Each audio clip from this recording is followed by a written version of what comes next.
Hello dear bankers, कैसे हैं आप सब लोग। हम कर रहे हैं आपकी summary for your JAIIB examination. आज के सेशन में यूनिट 23 करने वाले हैं। हम मॉड्यूल बी की समरी कर रहे हैं। यूनिट 22 कर लिया है, आज यूनिट 23 की शुरुआत कर रहे हैं। लगभग 10 से 15 मिनट लगेंगे मुझे इस चैप्टर को समराइज्ड क्रिस्प फॉर्म में आप तक पहुंचाने के लिए। तो अगर आप करना चाहते हैं यूनिट 23 प्रिपेयर, तो मेरे साथ एंड तक बने रहिएगा। Appraisal and assessment of credit facility करने वाले हैं। This is your friend and your teacher CM में Disha Dua. Let's get going without any further ado. Credit risk और क्रेडिट रेटिंग क्या होता है, पहले तो ये समझते हैं। जब बैंक से लोन लेते हैं तो उस पे अगर डिफ़ॉल्ट हो जाए कि पैसे लिए तो हैं, प्रिंसिपल लिया तो है, बट प्रिंसिपल प्लस इंटरेस्ट दिए नहीं, ऐसी रिस्क से बचने के लिए हम क्रेडिट को असेस करते हैं, मॉनिटर करते हैं, एनालाइज करते हैं, है ना। और जो पैसे, जो ये रिस्क है, इसी को क्रेडिट रिस्क बोलते हैं, इसी को क्रेडिट रिस्क बोलते हैं दोस्तों। अब बात करते हैं क्रेडिट अप्रेजल की। क्रेडिट अप्रेजल क्या होता है? इस प्रोसेस से जो बैंक होता है, जो लेंडर होता है, वो असेस करता है कि जिसे पैसे दे रहे हैं वो क्रेडिट वर्दी भी है कि नहीं, मतलब पैसे लेगा तो वापस दे भी पाएगा या नहीं। इससे आप अपनी जो रिस्क है उसको मेजर कर पाते हो और उसी के बेसिस पर सैंक्शन करते हो या रिजेक्ट करते हो लोन्स को। ठीक है, अगर कोई रिस्क है इस प्रोसेस के अंदर, उसको मेजर करके लोन्स को या तो रिजेक्ट कर देते हो या एक्सेप्ट कर लेते हो। अब क्या क्या एस्पेक्ट्स हैं इस अप्रेजल के?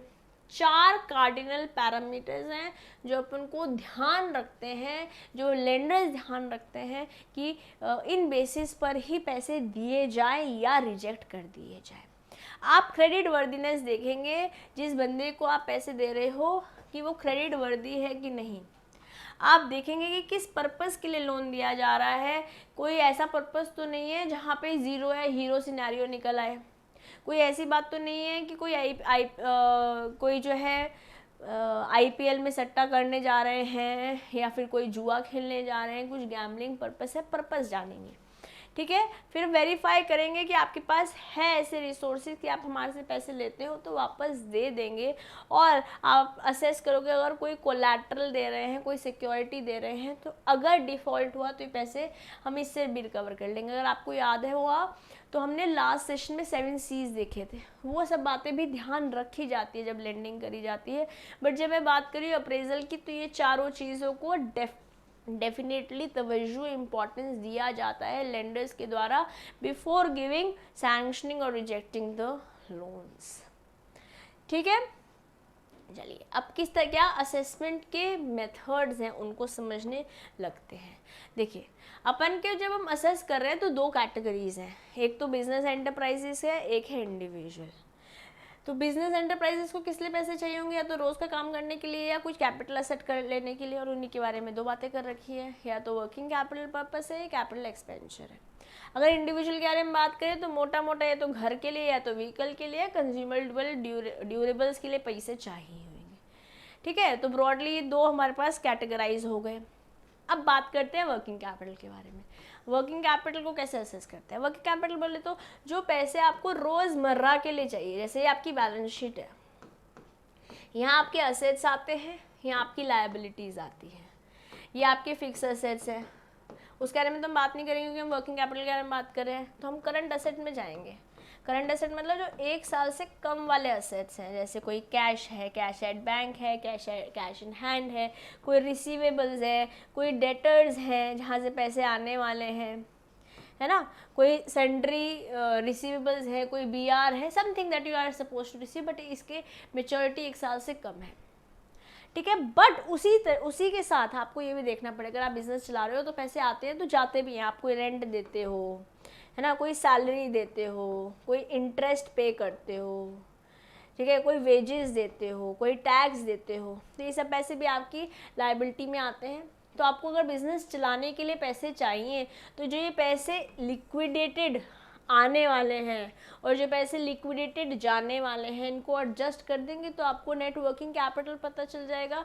नेट वर्किंग कैपिटल का फॉर्मूला क्या होता है दोस्तों, करंट असेट्स में से करंट लायबिलिटीज़ माइनस कर देंगे। और हमको ये बात समझ आ गया तो बहुत सारी निटिग्रिटीज़ जो हमारे चैप्टर के अंदर हमको बता रखी है वो भी कहीं ना कहीं हमने केटर कर ली है।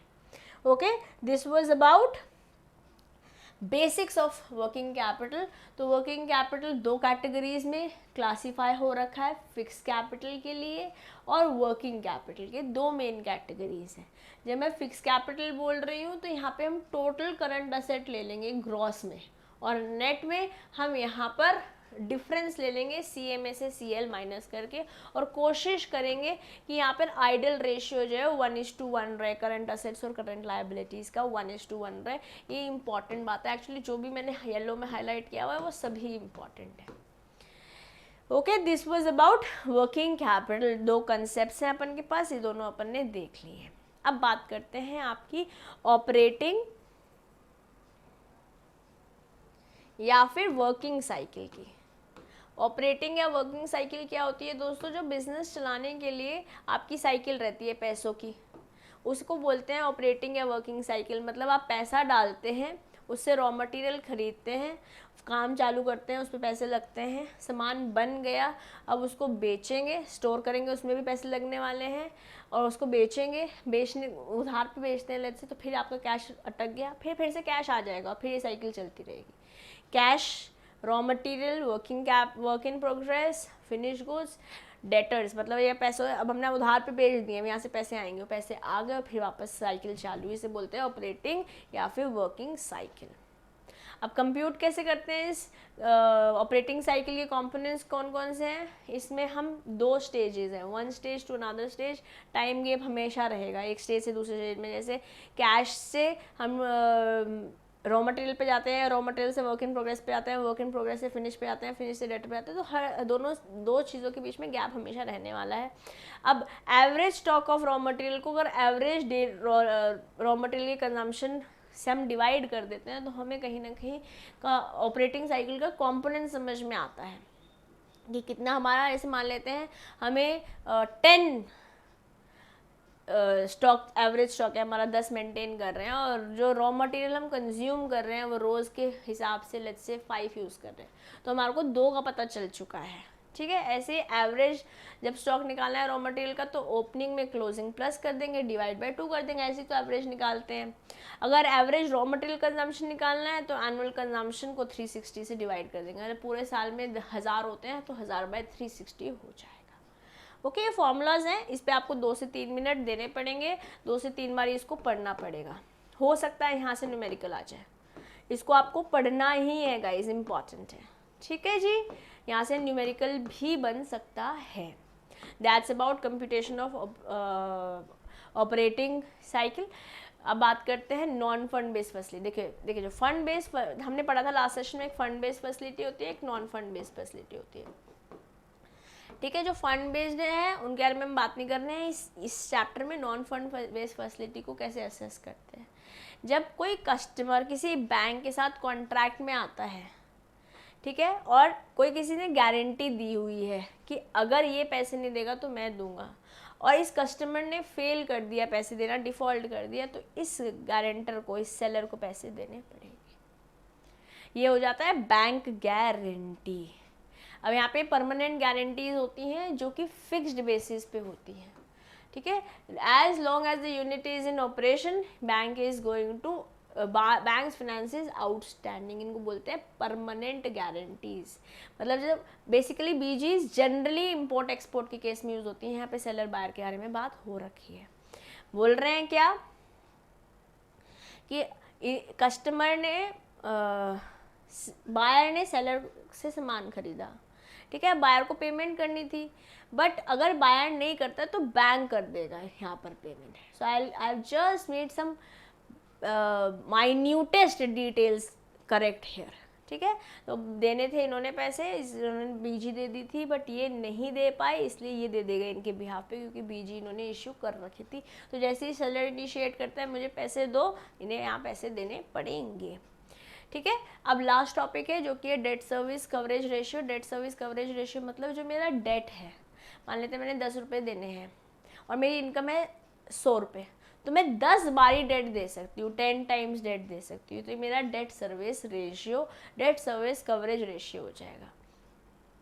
ये इंडिकेट करता है ability of a concern to service its term liabilities. DSCR measure करता है इंटरेस्ट और इंस्टॉलमेंट जो पे करनी है इंटरनल जनरेशन ऑफ फंड से। कैलकुलेट किया जाता है cash profit plus provision for interest, जो टोटल पेमेंट कमिटमेंट है। मैंने हिंदी में आपको बिल्कुल सिंपल तरीके से समझा दिया है ना, 1 और 10 वाली, 1 और 10 और 100 वाली बात समझा के। यहाँ पे जो कंसिडर्ड रीजनेबल रहता है होता है 1.5 टाइम्स, ये रीजनेबल है। DCR क्या निकालते हो आप, नेट प्रॉफिट में डेप्रिसिएशन ऐड कर देते हो, नॉन कैश एक्सपेंसेस ऐड कर देते हो, interest on term loan add कर देते हो और डिवाइड कर देते हो interest on term loan plus installment of term loan. ये आपको लर्न करना है। ओके, कितना 2 से 3 बारी पढ़ेंगे, 1-2 बारी लिखेंगे and you will be able to remember it. ठीक जी, and with this we come to the end. हमने पढ़ लिया everything related to your unit 23। ठीक है जी, अगर आपने ये 10, 12, 15 मिनट दे दिए तो आपको ये चैप्टर एक क्विक जिस्ट में तो आ गया होगा। और MCQs हम कर रहे हैं चैनल पर, संपूर्ण सीरीज चल रही है, वहाँ जाकर आप क्वेश्चंस कीजिए ताकि आप स्ट्रांग बन पाए अपने PPB के सब्जेक्ट के लिए। Okay, for now I'll take your leave. This is your friend and your teacher CM Disha Dua signing off for today. Bye bye.